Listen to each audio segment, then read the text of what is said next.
கோவை மாவட்ட ஆட்சியர் வெளியிட்டுள்ள செய்திக்குறிப்பின் பேரில் மத்திய அரசின் தேசிய தொழிற்பழகுனர் ஊக்குவிப்பு திட்டத்தின் கீழ் தமிழ்நாடு அரசு வேலைவாய்ப்பு மற்றும் பயிற்சித்துறை சார்பில் ஒரு முக்கியமான தேசிய தொழிற்பழகுனர் சேர்க்கை முகாம் கோவை மாவட்டத்தில் ஏப்ரல் 15, 2025 அன்று நடைபெறவுள்ளது.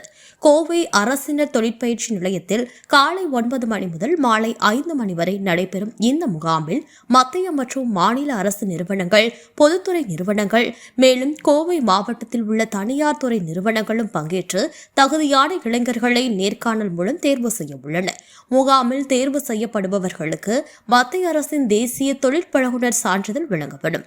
இந்த சான்றிதழ் பெற்றவர்கள் அரசு வேலை வாய்ப்புகளில் முன்னுரிமை பெறலாம். மேலும் அரசு வேலைக்கான வயது வரம்பில் 1 வருட சலுகை மற்றும் வெளிநாட்டு வேலை வாய்ப்புகளிலும் முன்னுரிமை வழங்கப்படும் என ஆட்சியர் தெரிவித்துள்ளார்.